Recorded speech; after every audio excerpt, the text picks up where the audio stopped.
kan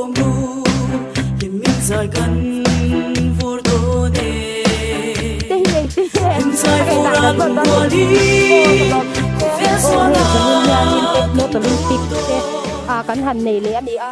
ni na hian hei tu na hian futsal semifinal an khel me ka enge tu tenge chak zo kang ti ha mi sa mi hian han min han rin sak te che yang jual beli kawan khel me ka ya an chen tu te ko ya ama khani ko pare ka ya 5-0 a dan adu ka khani na ke ko kan ya tu na han a pak ko ri cha da har ya be be an khel ka di a pak ko ri an cha te la bani upalal menga group leader kan kabula dinga zani na hian in enge han champion theina ti kan nei thayang em ti kha oh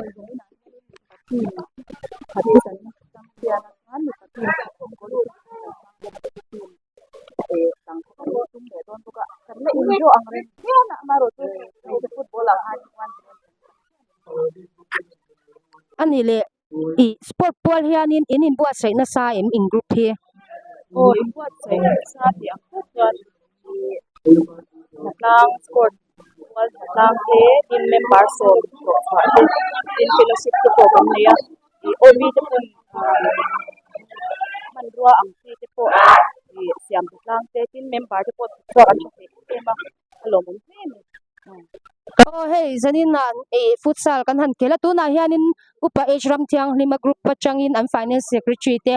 an finance secretary kan bula oma zanin hian in enge in ke futsal te hi i mu dan min han chang thayang em kan group big kasenga kan group kan cha em kan champion ni boguna wata sakila ajin thang thak ya maro kan che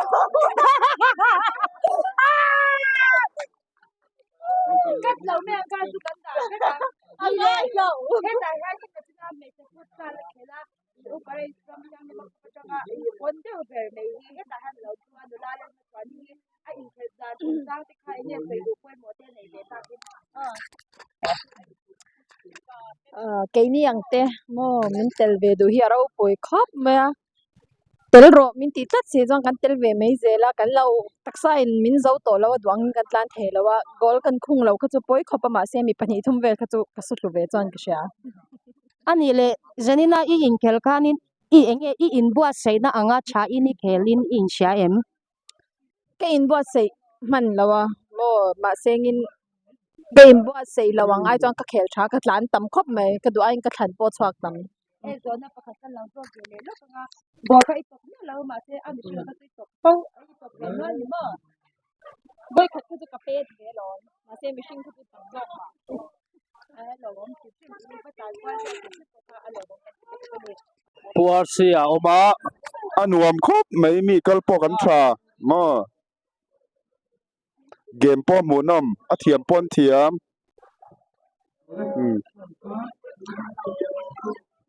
tuna kama ding che ya ring a nui ring thai le ne in Hlimawm ka ti khop mai a in khel ve lo mai la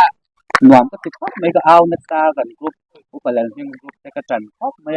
a khel pon khel chaim ka sia ka dong tham tha khop mai jam ti hi anun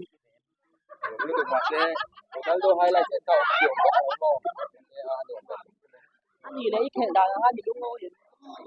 na ta be sia ka de mani nei kapula han tlangwal kan branch tlangwal chhuan vor ngak te a oma ngak te hi zola te kan han zot benga enge zanin te no mi tiem khop mai ani le en group nge ni han upalal upalal menga mo ani chwanin in group hi champion in ringem ni ma nuai ma pe ka sia ka khaza nuai an ya atam der nge tuna anh khel dan tu te ke ma preparation ta kan ya chuan kan chak ngai ka lo impact na ro pui hle me kan group c kan chak lo than ka chu vậy là các kê phải lâu tin nắp bala khăn đi ai van ja lo em ve lo se twin champion do ni khatiro in chak do di kha aja lo le me ma se impact da shim shim kha ro pui o hun nam tak manga champion nge turin tu sakna kan han cha pula han changwa chelo em me tinga a ming te eng group nge ni ti te mi han la i ming i futsal kya ka kan lo na i thiam kan til tu cha tu me zir tir chele nang ma thiam ve tup nge nang ma khan en tu mi pui zi nga chang khan phur na riau ka i nei tina eng ni i khel cha me mo ka ta khan in enge dang ma ti phur tu shim shim kha omem cái này cái khen lâu kali na i khel wa van ja lo ve te ro ma se na kuma po ala khel le the thau nya o chuanin Saturday arong kali to mem tinge i chan dam te poi ron som bel do nem BUC field ta khel tu ra lo mom ne me ni le in group in champion ni ring em có bé tụi cái lộc á ani mo ani chuan zanin le sporta i hun man tur zong zong te le mo champion nge turin du sa na kan han che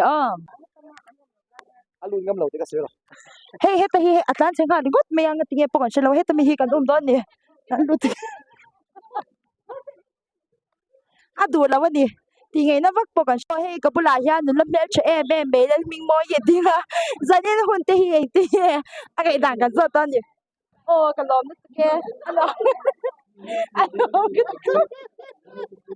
kan li poka kan ni pokot me alo mom le me na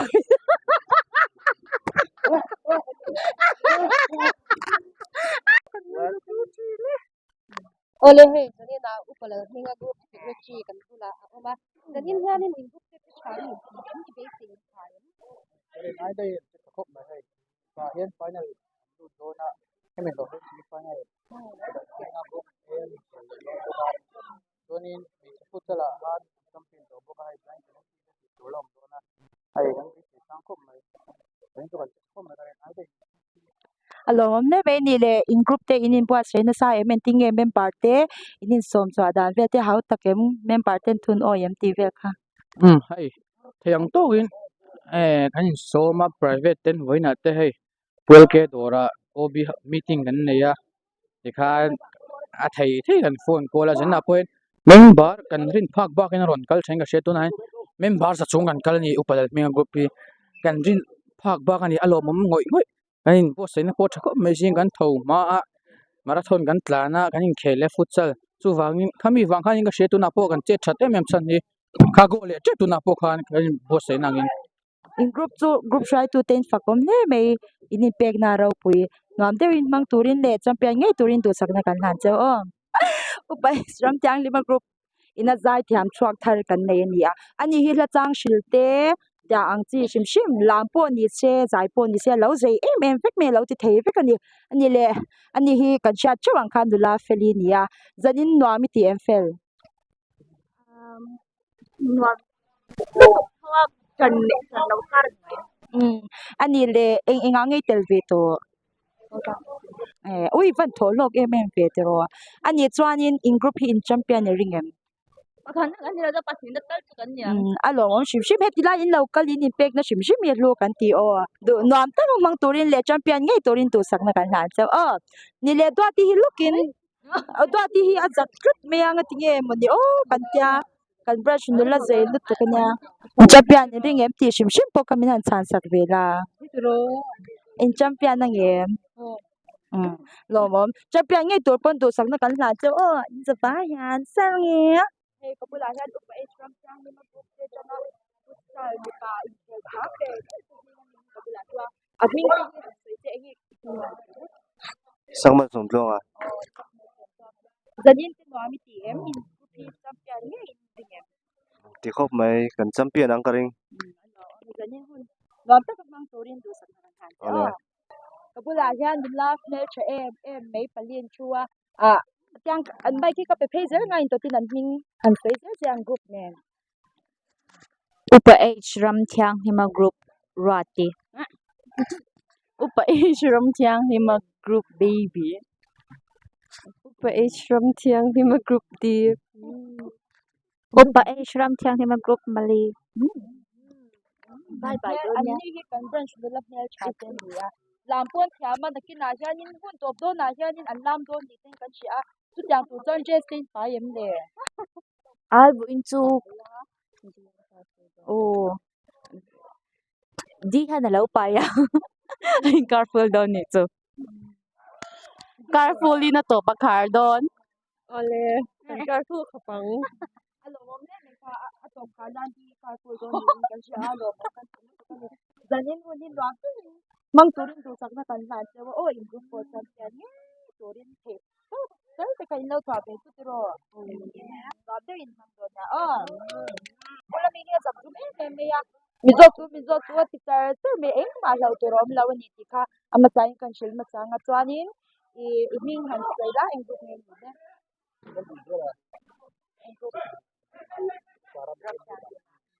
ni de eng group champion ne ne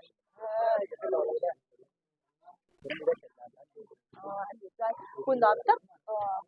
mang về để làm chưa đôi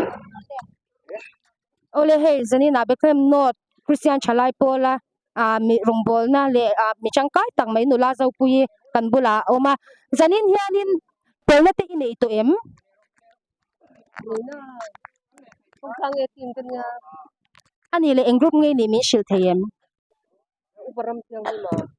champion in ring em in group không sang kang eti machang ring de wala awa champion ngai turin du sang na kan ha na cheu hey jadi ni mun tan về kan ko ni kan sia cái ta ha kan bula nya ni upala ni bula te bula ta cái ni ta te cái ta ni te hey oma jadi ni no amin ti ani le in ko pin champion ni inga ngai tu về don le mi shi inga ma te do lo ni ku na te boi no amin ti ani le in ko pin champion Indin nila matalsip sa katalsip daw. Akon pin niya mahi matir kan ka oh hey e zo na wangin hundang ate min han om san chi na zani na e olympic kan khelna ate min han telpui theya kan lom em em a zanin hianin nula ro te hi group te champion thei in be sem be sei te re me kan han ti chaw tak tak nga mo ani le inrin ni lama ti field pui lama te han sapatal te tu mem le o dam te chuanin kan be na sa ang chu kan lom le me kan zo na te min chan sakawangin le cha em me nula le be ki achua zanin ni to ba ti pe cha in lo jam do de wem dia oh he ka khel halu tu ka karil cham der mai ni le zanin na ha ni in ko pin champion he champion su kan ring be da khel che me ba di kan kon pi em le kan bon nuam de ma to rin tu ole i heta asir lama changkhanin zani futsal in khel lo chan ka zo ro min ro te enge I khel lo chan min han shil thayem saya involve fa sign ka kalamo en ba to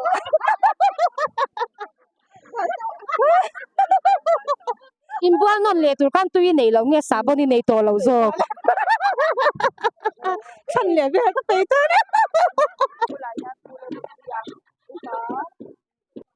assistant leader ba zanin te mi pa hi kan bon te chim lo mai che chin bon an cha tha khop mai che in pakhat nan la to mo ei tu na hian an ni an chak chuan pakhat na kan la lenga champion kan hawang ani chuanin overall champion e ka shelo le tu na hian hei goal ni ania o kha goal ni na chu ba chu ni kan overall kan cham ka ring por le chuanin ni le zanin na ha ni member do ama lama zandang zan masalama kan kal da me tu chuan rin ai takin kan hupurang ai kan kal sa kan tia member ta kan in som na ten ngai poi mo a anon kal ram ki tu nei lo te po e si vela it kan in som na te an ngai poi mo an om kan ti khop mai group try to take in what stage of the Yeah. okay ni chuan in jadi nun wan te kamang tu se le champion nge torin tu sare sana Ale. ole hei zanina hianin kan branch committee member nula fel tang mai nula aralong o ye kan bula chua I enge zanin hianin I base angin in group te in che cha em o I ka bai se phak ba kin kan che cha pakhanan champion thei na in la nei te ni sha em o I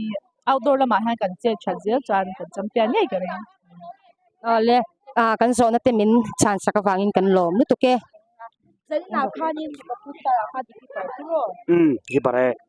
oi kha I thwa nge cha nge ro block le We khachi ga block man. ui ke ani chuan I ha be dia wanga Ka be thau. jadi ni shi shi na na Nom til duk. lo kha ki ti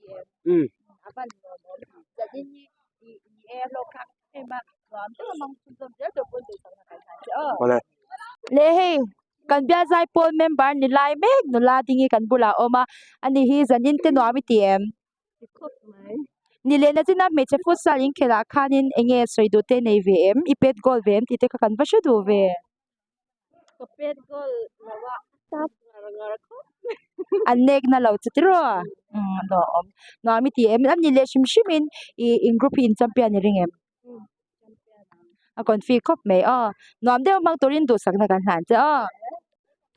he kabula han kan fresh mula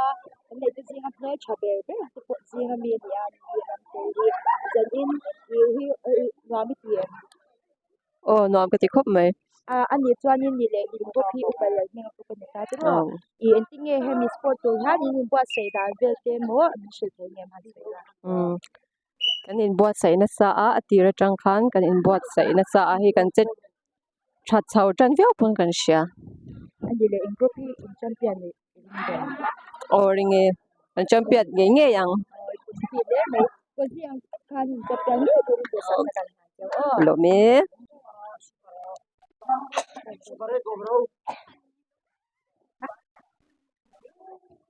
ole hei zanina ha puro twanga kan bula oma in group nge ni min shil theim ma sa in ani le zanina hianin enge in group te in che tha ini in tm La che thangel tu ne. champion thei turin in base em Champion to pakata tuan. Dai na khelme kan champion le don ni na. ale champion nge turin do sak na kan hla na cheu bye bye